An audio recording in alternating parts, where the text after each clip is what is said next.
लड़के होंगे जो दिन भर पढ़ते रहेंगे, रटते रहेंगे, इनफैक्ट मैथ्स को भी रटते रहते, दिन भर क्वेश्चंस को लेकर बैठे रहेंगे, बुक को लेकर बैठे रहेंगे दिन रात, मैथ्स मैथ्स मैथ्स मैथ्स, लेकिन फिर भी उनसे मैथ्स में अच्छा स्कोर नहीं हो पाता है।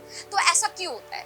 कैसे आप मैथ्स में अच्छा स्कोर कर सकते हैं? इतनी मेहनत करने के बाद भी अच्छा स्कोर क्यों नहीं कर पाते बच्चे? तो यही मैं कुछ बातें आज आपको बताने वाली हूँ, कुछ टिप्स आपको देने वाली हूँ, ठीक है, जिससे आप मैथ्स में अच्छा स्कोर कर सकते हैं। कैसे पढ़ना है वो मैं आपको बताती हूँ, क्वेश्चन कैसे सॉल्व करना है वो मैं आज आपको बताती हूँ। तो जब भी आप मैथ्स का कोई भी क्वेश्चन करते हैं, मान लो एग्जाम का है या फिर कोई टेस्ट हो रहा है या फिर आप ऐसे ही नॉर्मली क्वेश्चन कर रहे हैं, तो सबसे पहले जैसे ही आप मैथ्स का क्वेश्चन देखते हैं तो होता क्या दिमाग में आता क्या है? अरे कुछ नहीं आता, दिमाग ही खराब हो जाता है। यही होता है ज्यादातर स्टूडेंट्स के साथ, तो यही ही होता है, ठीक है। तो जब दिमाग खराब हो जाता है तो फिर बस क्वेश्चन ही छोड़ देते हैं हम, या फिर मतलब कुछ नहीं करते, स्किप करा, आगे बढ़ गए, फिर लेके बैठ गए, ऐसे चुपचाप बैठ गए, या फिर कुछ और सब्जेक्ट ही स्विच कर दिया। नहीं, ऐसा नहीं करना है। मैथ्स का क्वेश्चन जब आप देखें तो सबसे पहले उस क्वेश्चन को ध्यान से रीड कीजिए, ध्यान से पढ़िए उस क्वेश्चन को कि उसकी लैंग्वेज क्या है, उसमें क्या लिखा हुआ है, क्या गिवन है, वो पूछ क्या रहा है, ठीक है।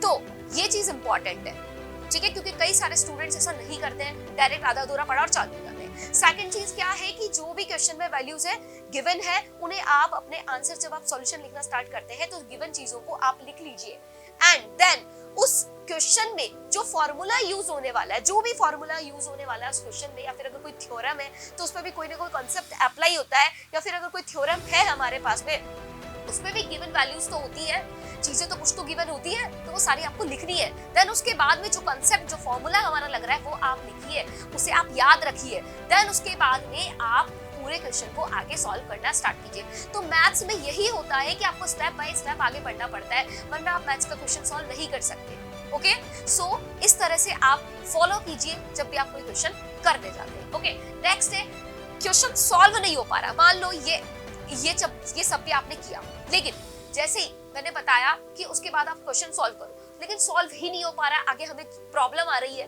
तो क्या करेंगे हम? सो क्वेश्चन सॉल्व ना होने से अगर आप परेशान हैं तो क्या करेंगे? स्टार्ट बाय सॉल्विंग एग्जांपल्स, ठीक है। जैसे कोई भी क्वेश्चन आपने लिया और वो क्वेश्चन सॉल्व नहीं हो रहा है, उसी से रिलेवेंट आप क्या करेंगे?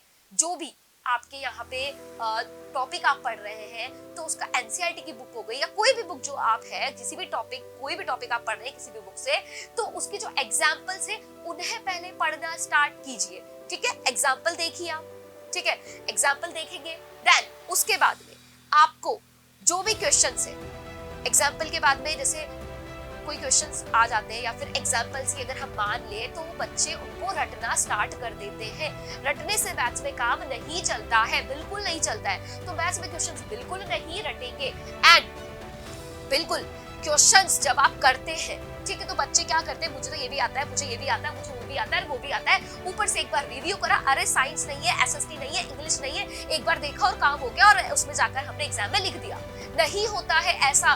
मैथ्स में आपको प्रैक्टिस करनी पड़ती है, प्रैक्टिस सबसे ज्यादा इंपॉर्टेंट होती है मैथ्स में। तो जितने ज्यादा आप अपने पेन और पेपर आपका चलाएंगे, पेन जितना ज्यादा चलाएंगे, आपको एग्जाम में उतना ही ज्यादा बेनिफिट मिलेगा। तो आपको अगर मैथ्स में अच्छा करना है, अपनी मैथ्स अच्छी बनानी है, देन आपको यहाँ बहुत ज्यादा प्रैक्टिस करनी पड़ेगी क्वेश्चंस की। जो स्टूडेंट सिर्फ देखकर काम चला लेते हैं, उनकी एग्जाम में बहुत मिस्टेक्स होती है। तो एग्जाम में उन मिस्टेक से बचने के लिए आपको यहाँ पे क्या करना है? आपको प्रैक्टिस करनी है। तो जैसे मैंने कहा, क्वेश्चन सॉल्व नहीं हो रहे हैं, कोई भी क्वेश्चन सॉल्व नहीं हो रहा है, तो आप पहले एग्जाम्पल पढ़िए, है ना, उसका एग्जाम्पल देखिए, एग्जाम्पल को समझने की कोशिश कीजिए, उसके पीछे का कंसेप्ट देखिए, फिर आगे आपको क्वेश्चंस ऑटोमेटिकली उसी के जैसे आप लीजिए, फिर उससे अपग्रेड होते जाइए। तो इस तरह से क्वेश्चंस भी आपके सॉल्व होने लगेंगे, राइट। एंड थर्ड, यहाँ पे फाइनल में आपको टिप बताऊंगी कैसे आप क्या कर सकते हैं, अपनी मैथ्स को और इंप्रूव कर सकते हैं, बेस्ट स्कोर कर सकते हैं। So giving test is important in maths. Test बहुत इंपॉर्टेंट होता है, क्योंकि मैंने क्या कहा, प्रैक्टिस इंपॉर्टेंट होती है। तो प्रैक्टिस अगर इंपॉर्टेंट है तो टेस्ट ऑब्वियसली इंपॉर्टेंट है, बिकॉज अगर आप टेस्ट देने जाते हैं, आपको पता चलता है आप कितने इंप्रूवमेंट आप में आया है, एंड आपकी प्रैक्टिस भी होती है, राइट। तो टेस्ट तो बिल्कुल भी मिस नहीं कीजिएगा। एंड सेकंड है, give more time in maths. Maths तो हमेशा टाइम मांगती है। अगर मैथ्स में आप 1 घंटा 2 घंटा 3 घंटा कितना भी टाइम अगर आप दे रहे हैं ना, आपको कम ही लगेगा, और धीरे धीरे आपको इतना इंटरेस्ट आने लगेगा कि नींद उड़ जाएगी। आपको पता ही नहीं चलेगा मैंने कितना टाइम यहाँ पे पूरा लगा दिया है मैथ्स के पीछे। इतना इंटरेस्ट क्रिएट हो जाता है, मुझे तो पता ही नहीं चलता था मैं कब करने बैठती थी और 1 घंटा 2 घंटे हो जाते थे पढ़ते पढ़ते, 3 घंटे पूरी रात हो गई, 12 बज गई, पता ही नहीं चल रहा है। ऐसा होता है जब मैथ्स में इंटरेस्ट क्रिएट हो जाता है। लेकिन कुछ स्टूडेंट्स के साथ में ऐसा नहीं होता है, उनको बहुत बोरिंग सा लगता है और उनका ध्यान नहीं लग पाता है, फ्रस्ट्रेट हो जाते हैं। तो एक काम कीजिए, अगर मैथ्स आप पढ़ रहे हैं तो उसके साथ में अगर आप म्यूजिक सुन लेते हैं, म्यूजिक ऐसा वाला नहीं सुनना है जैसे आपने यहाँ पे कोई भी गाना चला दिया और वो गाना यहाँ पे प्ले हो रहा है ना, कोई भी आपने किसी का भी गाना चला दिया, प्ले हो रहा है और फिर वो वहां पे क्या कर रहा है, आपको बस वो सॉन्ग आपके दिमाग में चले जा रहा है, मैथ्स का क्वेश्चन तो गायब हो गया, उड़ गया। ऐसा नहीं करना है, आपको म्यूजिक सुनना है, सॉफ्ट कोई म्यूजिक सुनिए या कुछ और धुन टाइप ऐसा सुनिए, तो उससे क्या होगा, आपका माइंड रिलैक्स रहेगा एंड आपकी धुन बनी रहेगी, और धुन बनी रहेगी तो आपके जो क्वेश्चंस करने की धुन है वो भी बनी रहेगी, क्योंकि मैथ्स और म्यूजिक का जो कॉम्बिनेशन है वो बहुत ही बेटर कॉम्बिनेशन है। तो ये जो कुछ टिप्स मैंने आपको यहाँ बताई है ना, अगर आप वो फॉलो करेंगे, आप वो ध्यान में रखेंगे, डेफिनेटली आप में इम्प्रूवमेंट आएगा।